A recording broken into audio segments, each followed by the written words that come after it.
Listeners, beware. This podcast contains themes of the macabre and does not shy away from the details. Our content is graphic and our language is colorful. We might not be your cup of tea, so listener discretion is strongly advised.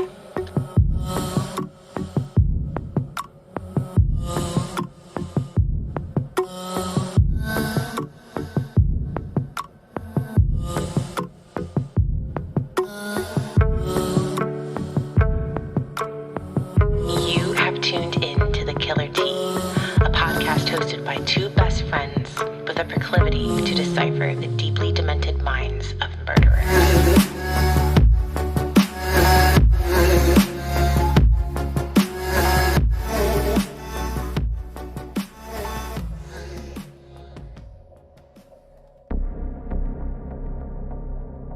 Welcome to episode 13 of The Killer Tea, where we'll be discussing the Cleveland torso murders. We are your hosts, Christina and Chelsea. And for the next hour, we will be the purveyors of probably the most fucked up bullshit we have done yet on the show. Yeah, I think that is a very accurate summary. We'll get into it, but wow. As far as hometown killings go, this takes the cake. Yeah, this is a rarity. This is what when you think of serial killers, this is what you think of, but what you rarely actually get. Yeah. And buddy, holy fuck. This is a first for us, by the way. We should make note of that. We haven't done an unsolved murder yet. No, this will be the first unsolved series of murders that we have ever done. And there may be a conclusion yet. Science might provide something. Maybe. We'll see. So, I guess in order to start off this episode, we like what we did with Elizabeth Bathory because we're coming. This is damn near almost a century ago. We're a decade and a half short of a century ago. So we need to kind of put into perspective what the people in this time were kind of going through back home in Ohio. And, do you want to set the scene? Do you want me to set the scene? How are we setting the scene? I can set the scene. All right, you set the scene. Wait, how senior are we going here? Are we talking about the history first? Yeah, I was gonna talk about the history first. Okay, all right, we'll do that. So, setting the scene, to give you a little bit of history on the city of Cleveland, to kind of let you know where we're at here. Mm-hmm. So, Cleveland, Ohio was actually founded in 1796 by the Connecticut Land Company, and it was named after their leader, General Moses Cleveland. And I'm pretty sure we mentioned before how Cleveland is not, we actually don't spell the name of our city correctly. No, that's actually a really funny tidbit. Yeah. Tidbit. So one of the first newspapers in Cleveland was trying to post about the city of Cleveland, and it used to be spelled Cleaveland, but they couldn't fit that whole name on the the front page. So they just changed it, and they just dropped the first A. And now our town is literally spelled that way. Yeah, they just never went back and corrected it, and so now it's just spelled different. Fucking LOL. Okay. Anyways, go on. So Cleveland grew pretty rapidly after the 1832 completion of the Ohio and Erie Canal. And this basically connected the Great Lakes with the Atlantic Ocean and kind of made it possible for Cleveland to become like a major transportation hub between the East Coast and the Midwest. Canals are a really big deal in Ohio. They're all over the place, but the canals, especially for Cleveland being an industrial city really helped transport things around. So even still today, you'll see ferries and things that going through. Cleveland, Ohio served as the destination for the iron ore and coal that was coming from the Midwest. And it actually became known as the Sixth City due to its position as the sixth largest city at that time. So we're talking like early 1900s, late 1800s. Cleveland was a big fucking deal. So the reason why we bring this up is because we have to talk about the economic growth and the kind of people that migrated to Cleveland to set the scene for the downfall. Right. 1920s Cleveland was a fucking wonderful place to be. Oh, yeah. I mean, the Cleveland Museum of Art opened up. The Cleveland Orchestra was established. The Cleveland Indians won their first World Series in 1920. And then the city hosted the first national air races in 1929. And in 1930, the population in Cleveland was 900,000 people. Well, we were the captains of industry. Yeah. So I think the iron industry, the steel industry was and huge. the oil Yeah. and fuel, and it fueled all this industrial growth. And we even had none other than himself, John G. Rockefeller, with his crude oil. And he was a fucking mogul, and he had all of their stuff set up there. And it was just a great place to be, especially if you were a skilled trade worker, because there was lots and lots of jobs. Yeah, there's tons of work. But then The Great Depression hit. So at the end of the 1920s, it brought the downfall of the stock market boom into this big, gigantic, fiery implosion of shit. And the Great Depression started after the stock market crash in October 1929. And during that Great Depression, millions of U.S. people, not just Ohio people, lost their jobs. By 1932, 12 million people in the U.S. were unemployed. 12 million people. And 1 out of every 4 U.S. families no longer had any income. Not just they didn't have a job, they didn't have any income. Because if you think back in that time, you know, mom stayed home, reared the children, and dad went to work. Well, and this is before welfare was a thing. Like, welfare hadn't been established yet. Like, all of those safety nets came about because of the Great Depression. In Ohio in particular, it cut our Ohioans deep because of the steel industry, and the people who took the brunt of losing the jobs were the skilled trade people. Ohio's unemployment rate for all residents reached 37.3%, which, holy fuck. The middle and lower class workers, in particular, the industrial workers who did in fact manage to keep their jobs, were then faced with fewer hours, almost barely any hours, and then decreased wages because those companies that had all that money invested in stock could no longer afford To pay their employees. So, I mean, Ohio really did feel the Great Depression hard. Yeah. And that kind of led to, you know, what was going on in Cleveland at the time of these murders.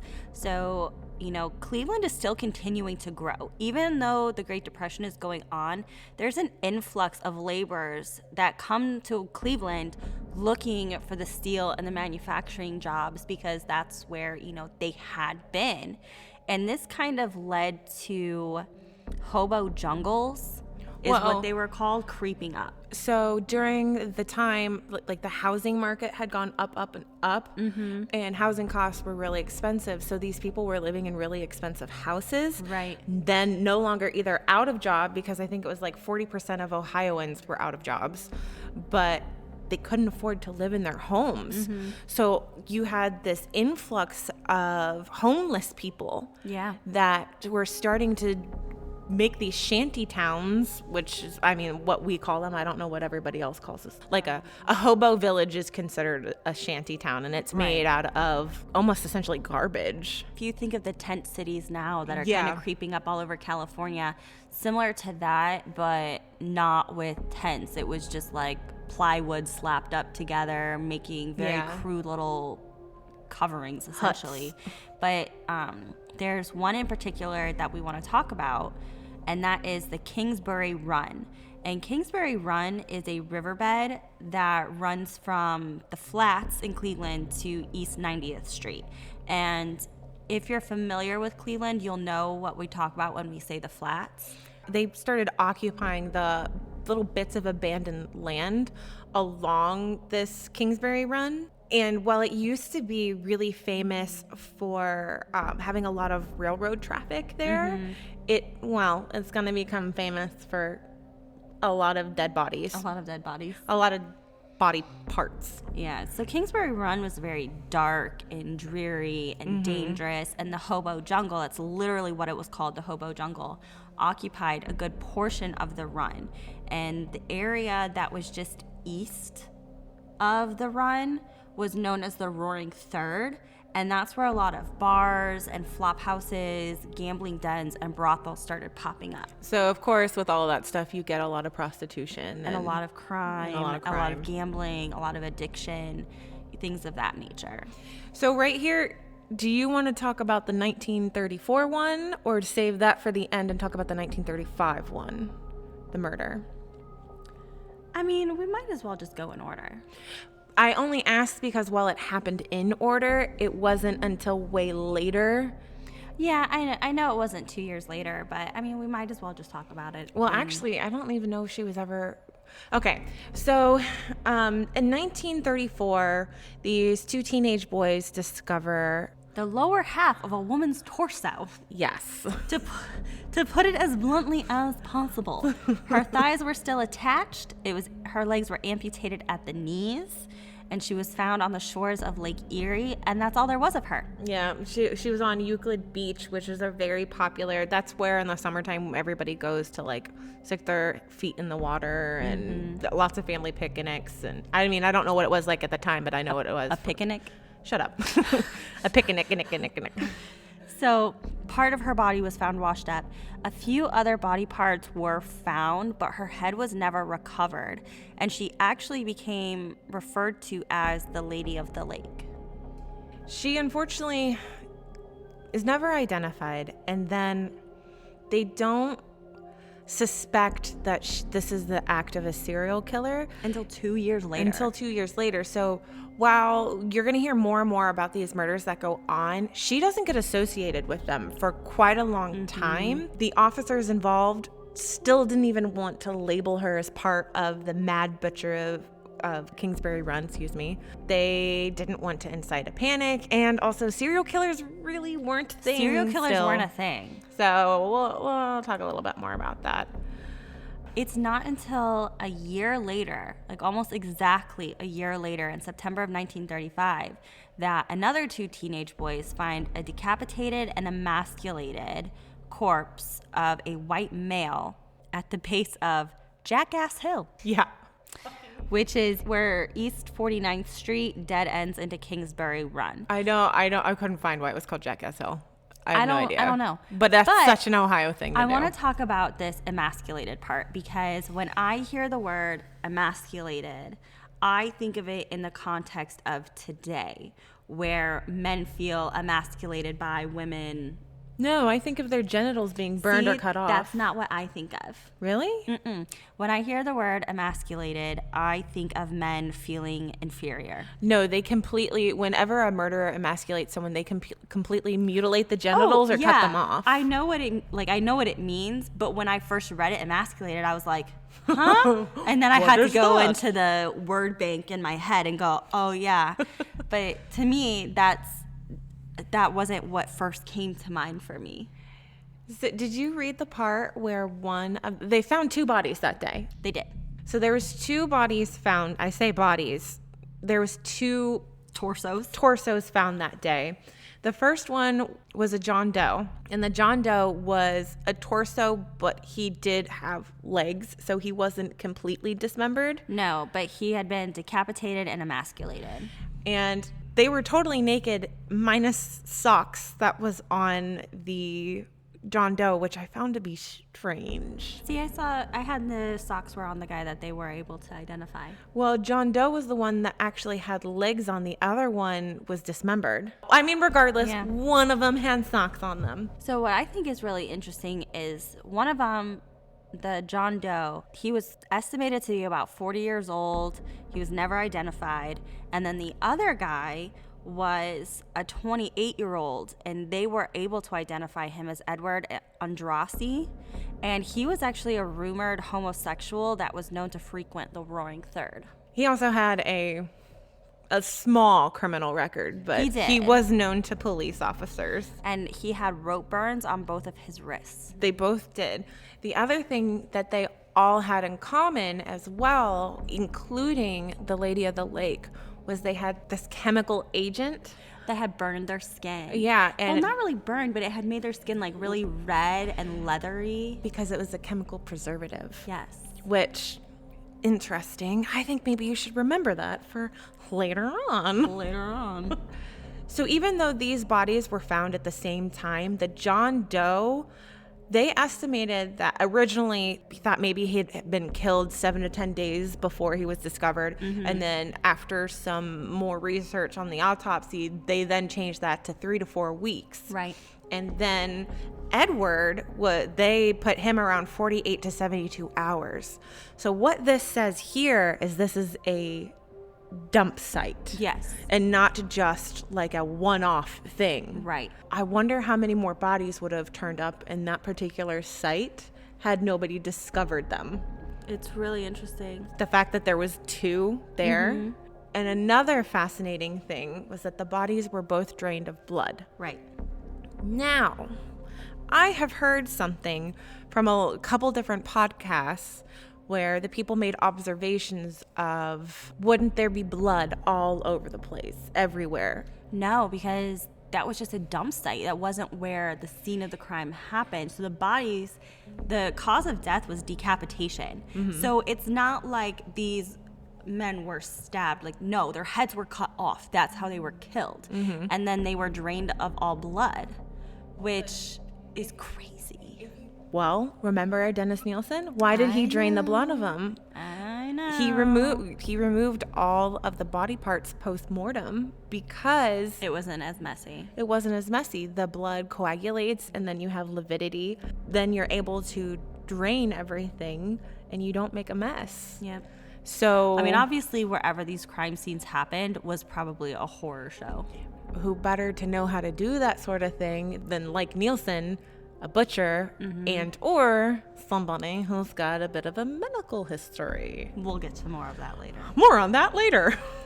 So that takes us to the next year, January of 1936.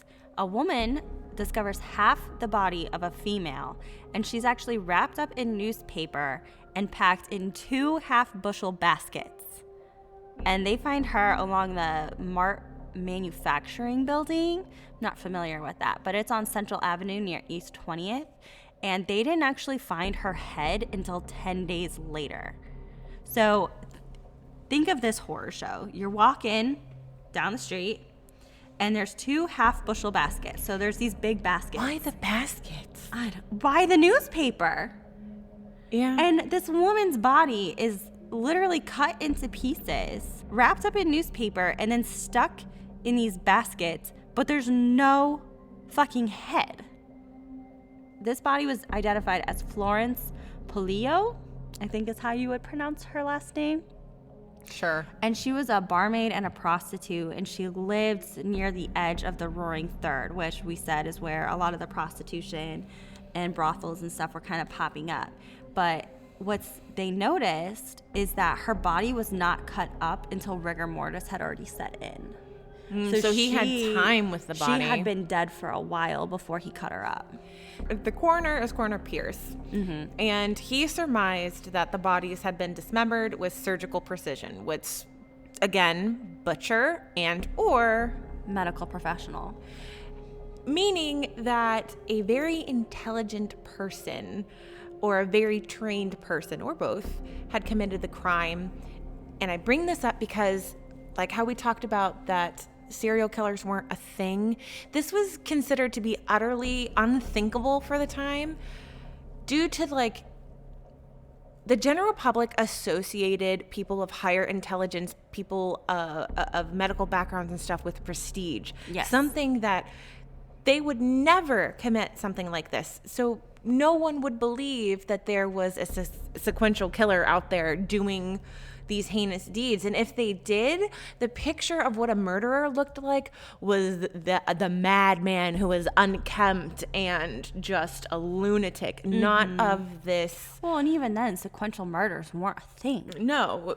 If someone murdered someone else, it was a crime of passion. There was a reason. There was a logical reason behind it. Or the devil was in them. Yes. Or they were possessed. It wasn't a well-functioning member of a society that they pictured. So even with these repeated murders, the police are still not 100% ready to call this a thing. Well, they're not ready to admit that this is one person. Yeah. However, in 1935, we get famous Elliot Ness. And I don't know if you are familiar with The Untouchables and Kevin Costner and Sean Connery and all them. Yep. But that movie was all about Elliot Ness because he was a pretty fucking big deal. Yeah, he had made a huge name for himself in Chicago as a federal agent and had formed a group in Chicago known as the Untouchables. He's given a lot more credit than he actually deserves, but the Untouchables played a part in the downfall of Capone.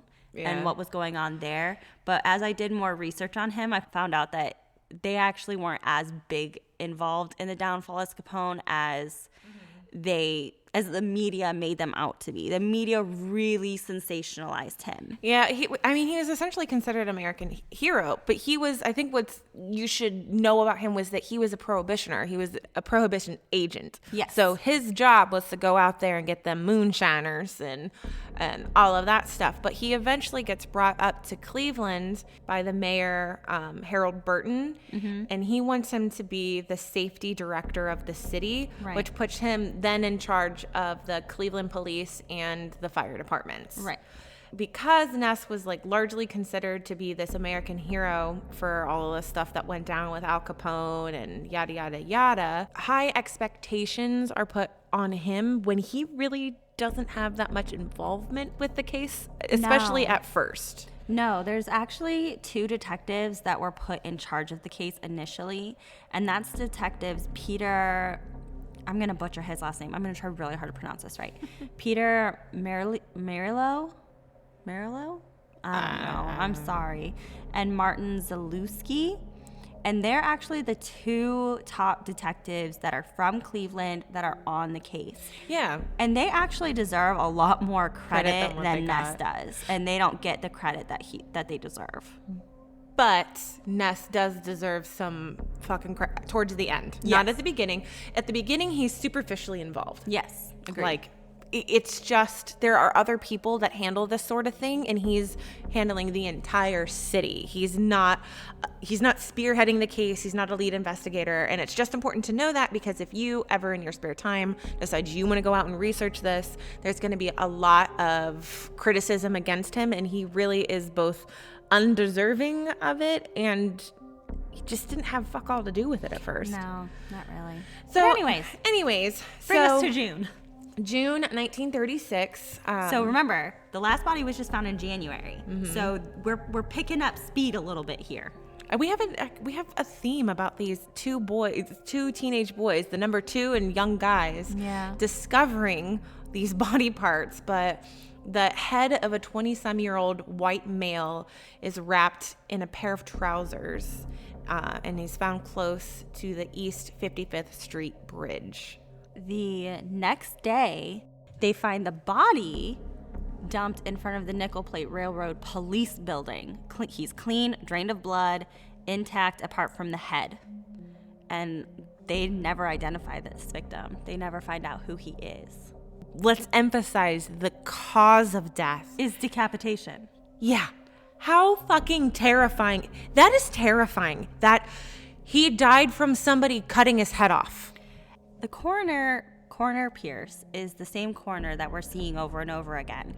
And he's actually noticing that the more bodies they find, there's a lack of hesitation marks on these victims' necks, and that he believes that the head is actually cut off in one smooth, clean stroke. That's crazy to me. So whoever is doing this is literally like execution style, just their head right off. And I mean, how much of a maniac and a monster do you have to be able to just one fell swoop? You have to be strong first and foremost. Yes. Not to be too disgusting, but we're gonna aboard the fucking gross train. It's really fucking hard to cut somebody's head off. not that I've researched this, but I've low-key researched this because I was kind of curious. It's really hard. Well, I mean, why do you think the French invented the guillotine? Yeah. I mean, it was literally to make it easier. And I mean, if you've looked at a guillotine, that's a big fucking thing. Cake or death? Death. No, cake. You said death. Sorry. Eddie Izzard tangent. More Eddie Izzard. Anyways. So in spite of the fact that there was fingerprints and 6 distinct tattoos on that body, they were never able to identify the victim. Did you know that they actually made drawings of his tattoos and had them posted up to see if anyone would be able to claim him? And no one ever was able to identify who he was. Did you hear that there was a plaster reproduction of the dude's head? Yes.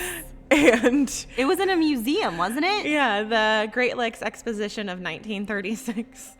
100,000 people showed up to see the, quote, death mask, quote, and the tattoo chart. So, like, the poor guy had all this exposure and things done to really try and find his identity, and it just never happened. But I mean, you have to remember, there were so many people not from Cleveland that had come into this city. Well, and not only that, all these people are homeless. They're homeless. They're on the fringe. Once again, you have Fringe murders of society, taking people from the fringes of society. It's scary, unfortunately.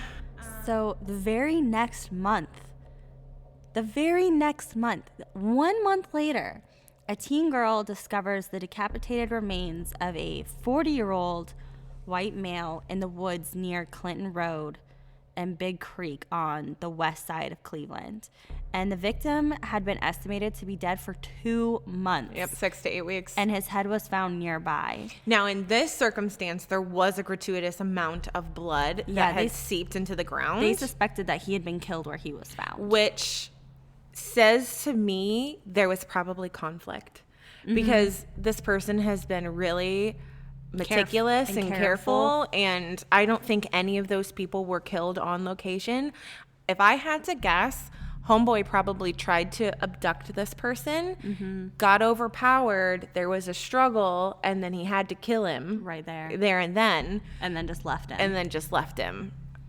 So I think that was the only really messy fuck up, right? Yeah, that was the only one where there was blood and whatever involved. And the fact that his head was there. But we don't actually have a name for him. Or, actually, come to think of it, was it a copycat? It could have been. Because maybe our dude didn't fuck up, and maybe it was. I mean, copycats, especially because now all of this stuff is in the media. Right. It's exploding. Local newspapers are running wild with it. There's a ton of pressure on the police. So it very well could have been a copycat, but this particular body is associated with the Mad Butcher of Kingsbury run. So that brings us to September 1936. A transient trips over. This poor person. This poor out-of-towner. He's not even like a Cleveland native. Trips over the upper half of a man's torso while trying to hop onto the train. So you're just like, you're booking it. You're going to train hop and you trip over fucking half a body. Like, gross. What? Trauma for the rest of your life. So they actually found the lower half of his body in a nearby, like, it was kind of like an open sewer that kind of was like a pool of sorts. And the open sewer had both of his legs and the lower half of his torso. And it's estimated that over 600 people turned up to watch the police recover the other part of his body out of this sewer. So this causes a lot of fire and heat to be lit under the police's ass. Oh, yeah. And this victim was decapitated. Again, lack of hesitation marks. And he was in his late 20s, and I don't think he was ever identified either. Well, it's because all those people turned up. The killer could have literally been standing in that crowd watching them. But because all these people are in view of what's happening, the media has filtered access The Cleveland Press, the Cleveland News, and the Cleveland Plain Dealer all started reporting on these murders almost daily. Yep. They were calling the killer the Mad Butcher of Kingsbury Run. They were criticizing the police for their lack of action, saying, why hadn't they had a suspect yet? Like, why haven't they done anything? So now at this point, the mayor, Burton, is like, fuck. Like, we need to do something. And not to mention, it's an election year. Oh, yeah. On top of that, it's a fucking election year. So he's shitting his pants because having a murderer on the loose that is dropping bodies left and right in such a horrific way is not good for getting reelected, boo-boo. No. It's not a good idea. The two head detectives that we mentioned earlier, Detective Merillo and Zalewski, who are on the case, they end up going undercover on the run and in the third. And if you remember, those are the two really bad parts of Kingsbury, the Kingsbury area. So they actually interviewed over 1,500 people just themselves, but the department overall interviewed 5,000 people, and it was considered one of the biggest police investigations in Cleveland history. And I think it still is to this day. So now this is where Ness deserves credit, because before, all this work that's being done and all of that stuff doesn't really involve him. No. But now the mayor is like, hey, I'm gonna need you to step in and be more active in the case. Right. And at this time, it's actually something that Ness is kind of like personally interested in. Right. It's not just a professional thing. He's kind of spending a lot of his own personal time figuring out this case. Right. So Coroner Pierce calls for what the newspaper, I don't know if it's just the newspapers or if this is what they were calling themselves anyways. He calls for a torso clinic, which is a meeting of the police, coroner, and other experts to discuss the case and what they think the profile of the killer might be. He invited all of the police officers and the lawmen that were directly a part of the investigation, which obviously includes Ness at this point. Right. And he even brought in anatomists from the Western Reserve Medical School and heads of psychiatric institutions. So this is the 1930s. Mm-hmm. Kudos to them. Kudos. They're put really trying to fucking figure this out. Yeah, well, to put this into perspective, this is 10 years before my grandfather, who is 77, is born. Right. So really not, his siblings were alive. His parents were married. And if you fast forward, so we talk all the time about Robert Ressler. He doesn't introduce the theory of the sequential killer until 1973, 76. Yeah, 1970s, mid 1970s, I think. So this is actually really progressive work that they're doing. They actually come up with an entire killer profile trying to figure out who this guy is. I actually don't think it's too far off. They said that the killer was probably a hunter, a medical intern, a doctor, butcher. I actually don't think they said a doctor in particular, because they said that he had a lot of knowledge of anatomy and that he had maybe worked as a physician or as a butcher or as a hunter, and that the cuts showed that he would have been very skilled at cutting flesh. And then as decapitations are very messy, it was believed that he had access to some private space where the murders were being performed. And I would like to segue all the way back to the beginning of these murders, all the way back to the beginning of the murders, where they talk about that chemical additive that was on the skin, that was a preservative. Where could you go to store a body that has chemical preservatives? I wonder. It was also theorized that the choice of the victims and the gruesome mutilations were a way to ensure that the victims were never identified. And so if this is all true, the killer would be profiled as an organized offender. Which I completely agree with. I do find it interesting that they're both men and women. I don't remember reading anywhere where the female's genitalia was messed with. No. Only the man. Only the men had their whole bits chopped. So part of me wonders, the victimology here obviously were migrant people. or those living on the fringe of society. Living on the fringe of society that nobody would miss. All of those people have that stuff in common. Why the two sexes, and why burn the genitals or cut the genitals off the dudes? And why are we chopping off heads? Yeah. Why are we? I mean, I get that he's probably using that as a method to keep from being able to identify the bodies. But then in that case, why are some heads found and some aren't? And what is he doing with the heads? They're almost half and half too, right? Yeah. They're almost. It's almost like he's making the men into women. I don't know. It's real. I don't know. That part of this whole thing was a little bit harder to get my brain around. Yeah. But we'll talk about that more. But the November elections come and go. Harold Burton is reelected as mayor, but Coroner Pierce is replaced by Sam Gerber, who actually had a degree in law and was completely dedicated to medicine and was considered maybe more of an expert on what could possibly be going on here. February 1937, a man finds the top half of a woman's torso washed up on one of the shores of Lake Erie. Unlike all of the other victims, the cause of death wasn't decapitation. She was chopped up, though, after she was already dead. So she was still in pieces. And the lower half of her torso washed ashore 3 months later by East 30th Street. And she was in her mid-20s, and she was never identified. So all of the victims are in their 20s to 40s, right? Mm-hmm. Okay. You know what, though? I want to point this out for people who are not familiar with Cleveland.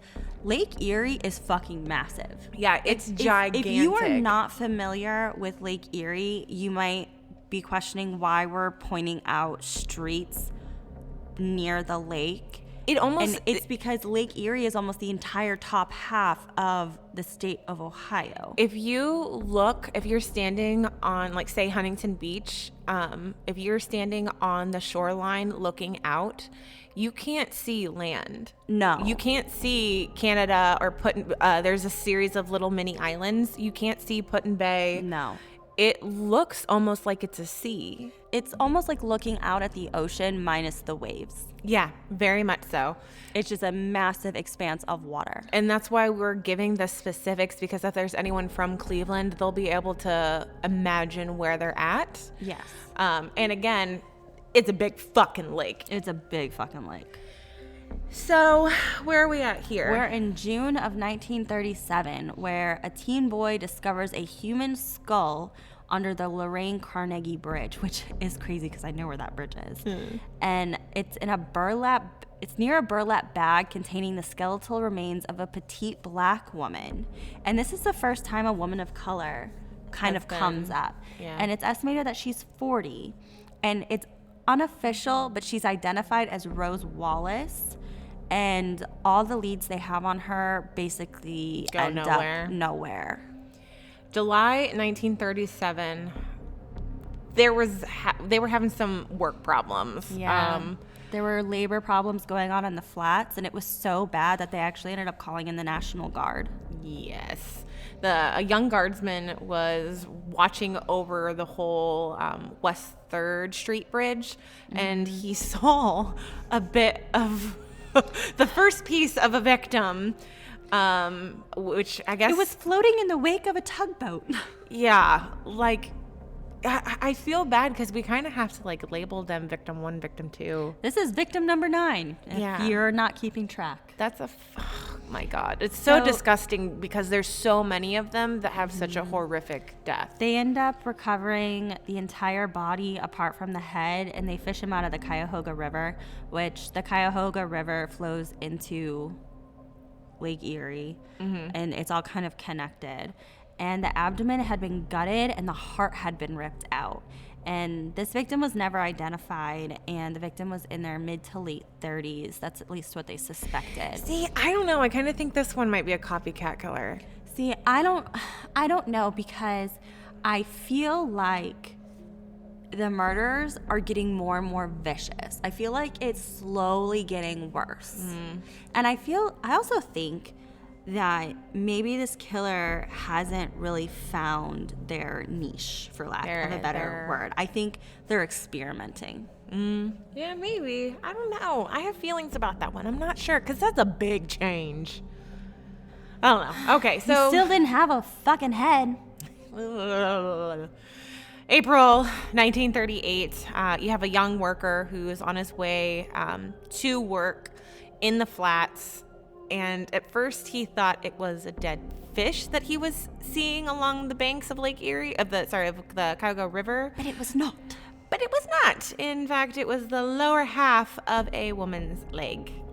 The first piece that would turn up victim number 10. Yeah, it wasn't until a month later that police find 2 burlap sacks in the river containing both parts of torso and most of both legs. The arms were never found. Yeah, they didn't find and those. The victim was never identified. But the new coroner, Gerber, detected that the victim had drugs in their system. So this was the first detection of drugs, right? Yes.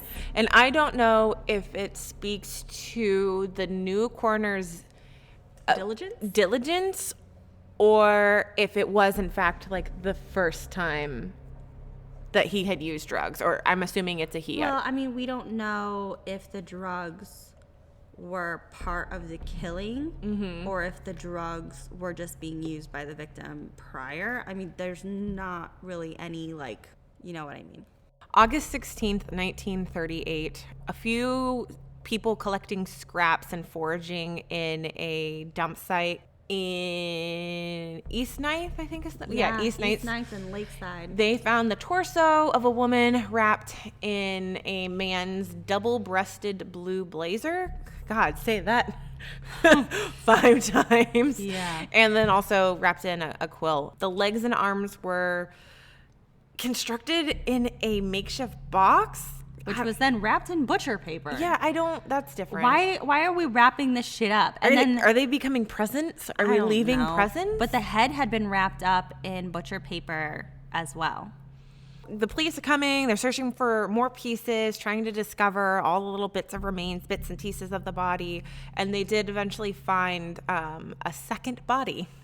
Yeah, and both bodies were put in plain view of Elliot Ness's office window. Neither victims were ever identified, and Coroner Gerber noted that some of the parts looked like they'd been refrigerated. Okay, so... super suspicious. This is a classic organized killer move. This is a very fuck you move. You saw stuff like this with BTK?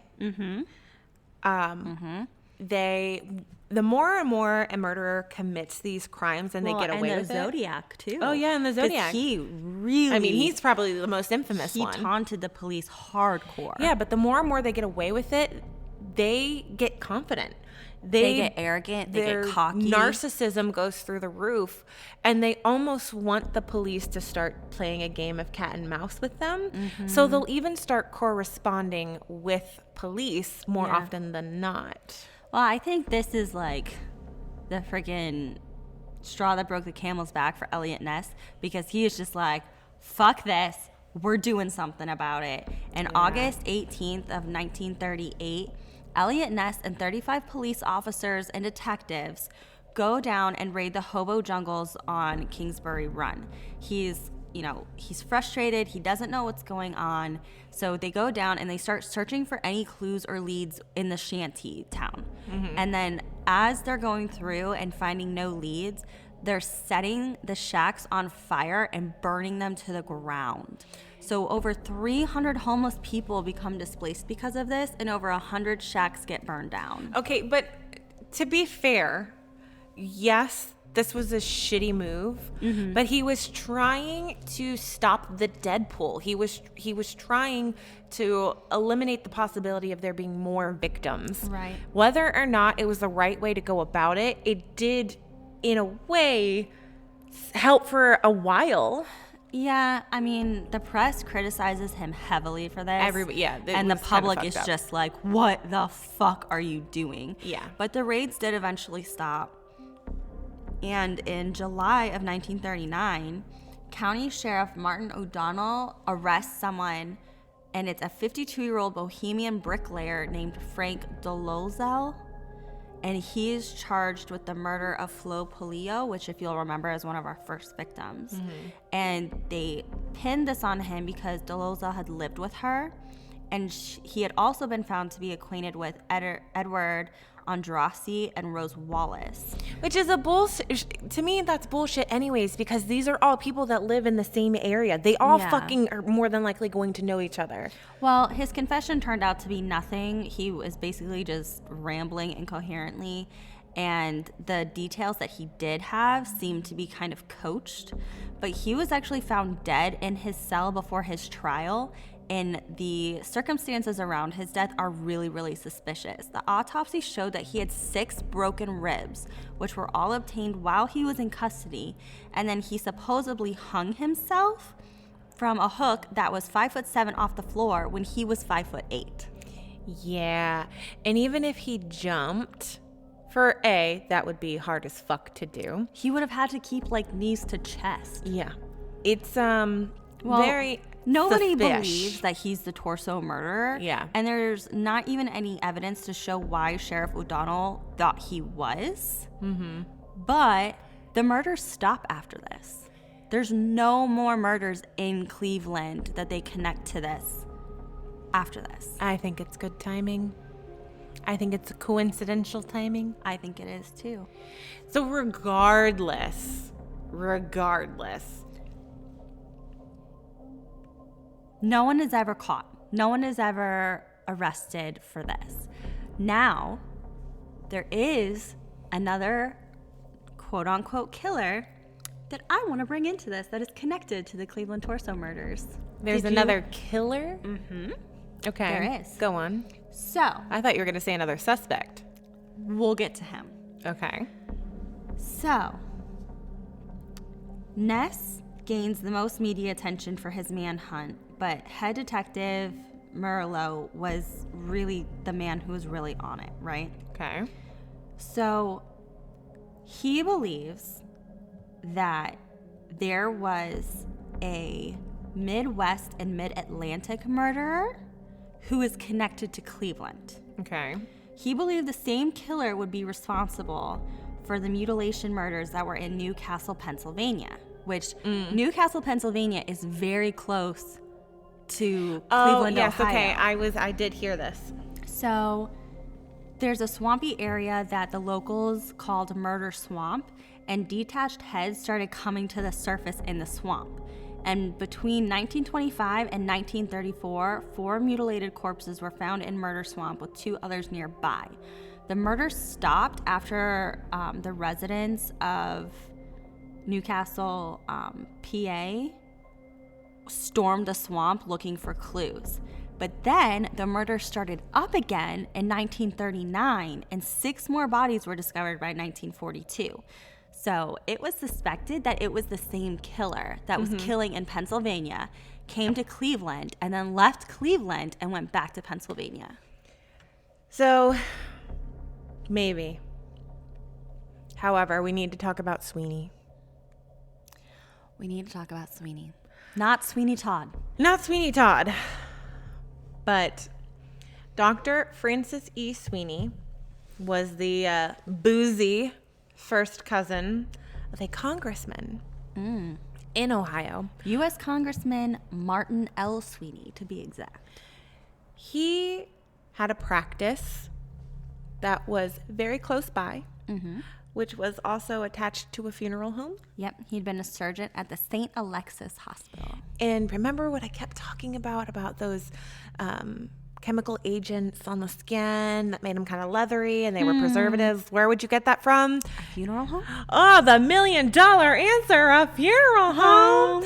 And the guy that's committing all of these crimes is doing it with medical precision. What a coincidence.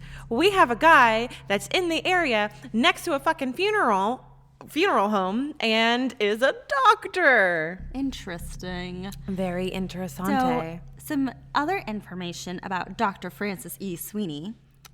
We said he's boozy. We said he's schizophrenic. We didn't say he's schizophrenic. Oh, we didn't? No. schizophrenic. Ding, ding. Ding, ding. Guess who goes in and out of the medical hospital for his schizophrenia? Yep, he was written off due to his family connection with the U.S. Congressman Sweeney, like we said, and he had also committed himself to the Sandusky Soldiers and Sailors home. But investigators later found out that Sweeney had little oversight and basically came and went from this hospital as he pleased. No one questioned it. So at one point, Ness actually kept him in a hotel room for 3 days. Mm-hmm. And during this time, Sweeney failed 2 polygraph tests. Which, as we know, maybe we haven't talked about enough on this podcast. Mm-hmm. You can pass and fail a lie detector test and be guilty or be innocent. They're not admissible in court. However, that is very telling. Like, it is saying something interesting is going on with your body while you're under interrogation. And since you aren't not the parents of the murder victims, right, and not, heavily involved in it, it's odd that your body should be reacting to questions in such a way. It is. And, Sweeney was a World War I veteran, and he was actually rumored to be a bisexual. Mm-hmm. And they were never able to fully or to officially put him as a suspect because of his family ties. But even so, I didn't have tons of notes. I don't have any notes on this, but this is what I heard.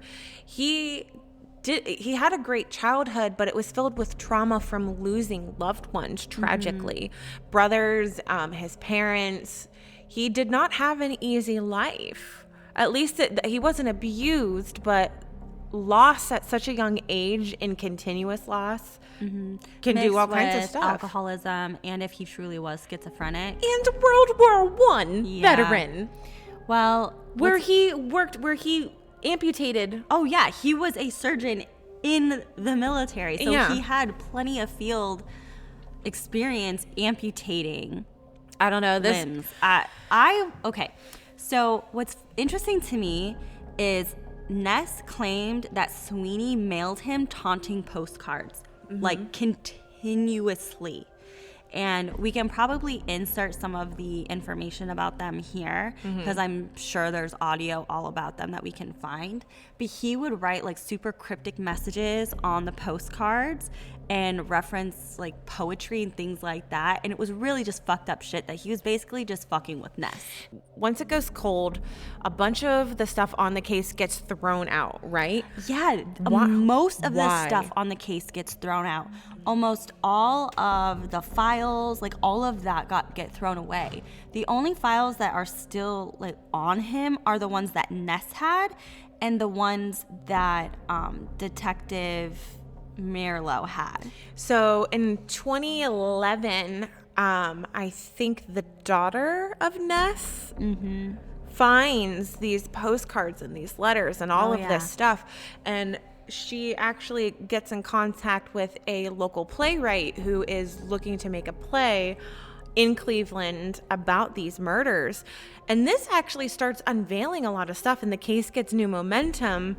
However, it does kind of come to a halt. But it's still fascinating that there was updates coming on this case as recently as 2011. Well, there's actually a book by James J. There's tons of stuff, by the way, tons of books and things. But this particular author flat out says Sweeney's the killer. Yeah. Like flat out has all the postcard evidence, has a bunch of other evidence, and just said, this is the dude that fucking did it. This is the Cleveland torso murderer, but he was never formally charged. Let's talk about the psychology of this kind of killer. We're at the end. We never officially catch him. I'm pretty sure that it's Sweeney in my not professional opinion. I understand Nielsen. I get him. He did what he did because he needed someone to keep close and to fill this void in his life. And he did it with different bodies. And the only reason why he decapitated and did what he did with them was he didn't have a dump site. He needed a place to put them. It actually grossed him the fuck out. Why would somebody do this? Okay, so Richard Trenton Chase, who we have also talked about, who was a drug-using schizophrenic who believed that he was a vampire. There was no rhyme or reason for him doing the things that he did. But he was in a state of mania. Yes. How could you no saying that Sweeney wasn't? But with medical precision and not making a gigantic mess. And Yes, but when you have that medical precision, that becomes second nature. It's not something that you have to think about. And not everyone who is in schizophrenic mania would be thinking like Richard Trenton Chase, where it would be messy, because Chase was a disorganized killer. He created murders of opportunity. You know, he took advantage of the situations that he was in. Sweeney, for all we know, may have had PTSD and thought the Germans were after them, and you know, may have been freaking out thinking that something was going on, and may have thought that these people were spies or something. I don't fucking know. Schizophrenia is a fucked up disease. We've talked about it on previous episodes. We know that it really messes with people's ability to tell reality from non-reality. Maybe he did think it was the Germans. The Germans are coming. But, you know, who knows? He had a lot of political protection, so nothing could ever really be... Yeah, because how bad would it be for a congressman to get the publicity that your cousin is out there fucking not just killing people, like killing people, making them into nuggets. Yes, they become nuggets, human nuggets. But I mean, overall, it's really sad. A lot of these victims were never identified. I know, and it is really heartbreaking and really a big stain on Cleveland's history. Why do we keep producing such fucked up people? Ohio has a problem. Ohio has a problem. Well, I mean, we're from Ohio. We love Ohio. Ohio Yes. holds a place near and dear to our hearts. But we're not running out of people to talk about on the podcast for our hometown killers.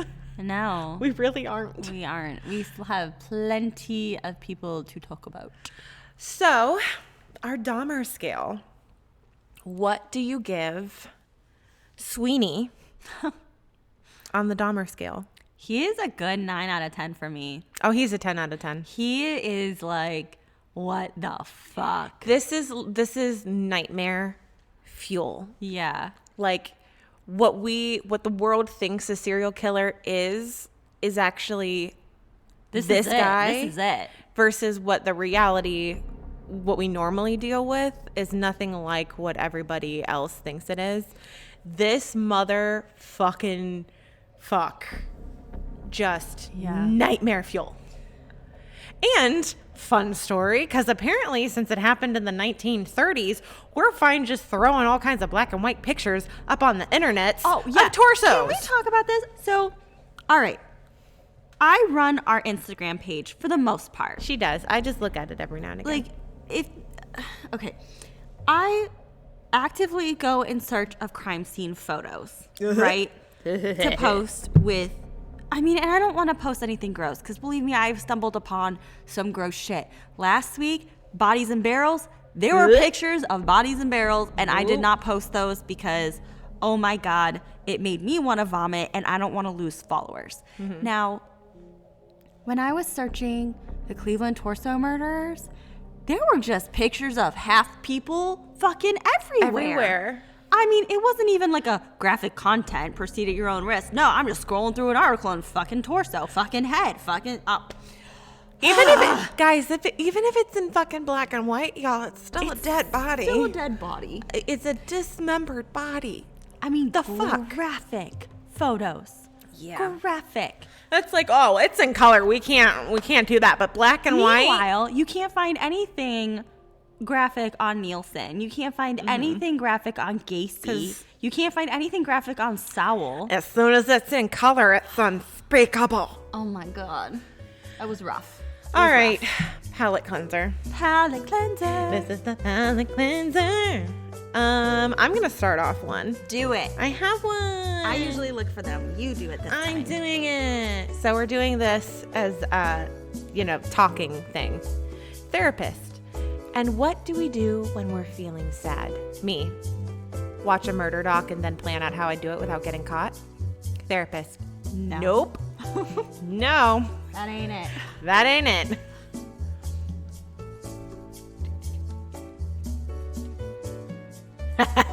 This one speaks to my soul. It's a Twitter status. What do you call those? A tweet. Oh, a tweet. Oh my God. What? I fucking knew that. God, I was like, I'm a dinosaur or something. I hit 30 and my life just ended. Like, I feel you. Whatever. So it's a tweet and it says, gonna let the Forensic Files narrator soothe me to sleep with some murder stories now.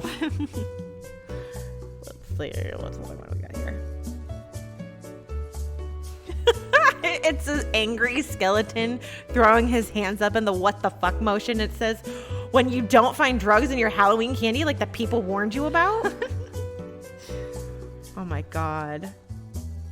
Ew. Somebody made a Valentine's Day card. Ew. With Ramirez. Yeah. It says in little hearts, I am your #1 stalker. And then it's a picture of Richard Ramirez. Oh. The Night Stalker. That's dark. Can we talk about this for a hot second? We know Bundy has like this following of fangirls that like find him physically attractive and like make these t-shirts and weird things about how hot he is.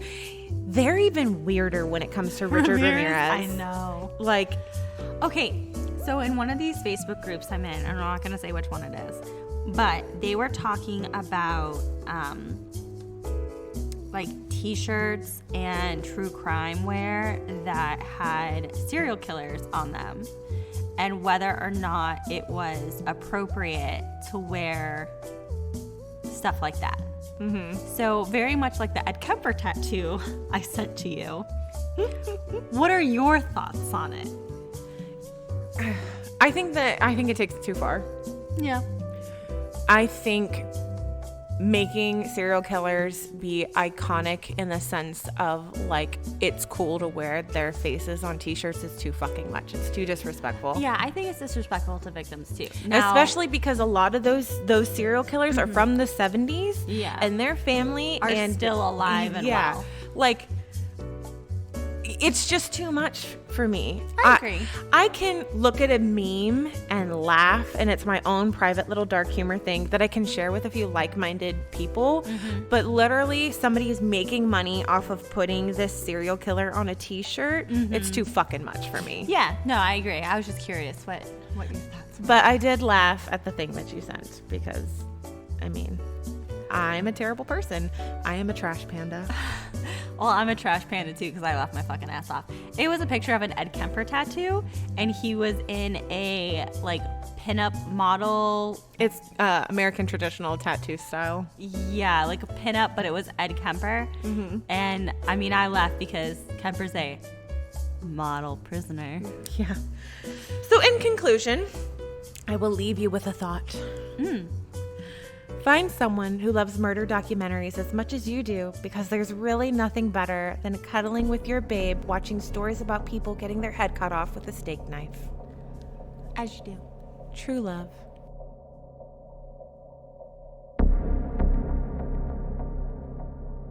If you like our podcast, please go to the Apple Podcast app and give us a 5-star review and tell us how amazing and pretty and wonderful we are. And if you want to give us a follow on Instagram, you can find us at The Killer T, on Facebook at The Killer T, and what's our Twitter? At The Killer T. Oh, we're all at The Killer T. We also have 2 announcements. Yes. The first one is Chelsea and I are using our hard-earned pennies to do a giveaway for y'all. And we're actually going to be giving away a cute little coffee cup. Yes. And a $20 gift card to a coffee shop of your choice, a.k.a. Starbucks or Dunkin' Donuts. Well, those are just the big ones. Those are the easiest ones for us to go to and get gift cards too. Yes. But we'll post more information on that on our Instagram. By the time this goes live, the giveaway will still be going on. So, get on over there, enter. Follow the rules, do the stuff, share the things. Yes. And our last announcement is we are actually going to be featuring another group of podcasters. Yes, we are. We are actually collabing with True Crime Project, and we are going to be giving you a little promo of their podcast and what they're all about at the end of this episode. Yeah, so we'll be dropping it somewhere around here, right here.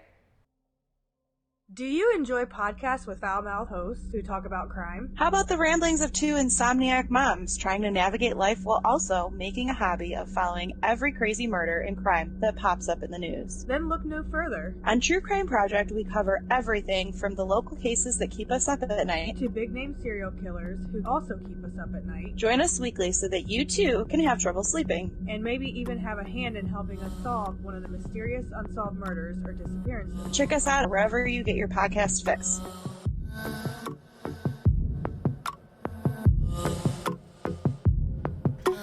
All right, guys, until next week. Bye. Join us next week where we'll be discussing the old lady killer, Juana Barraza.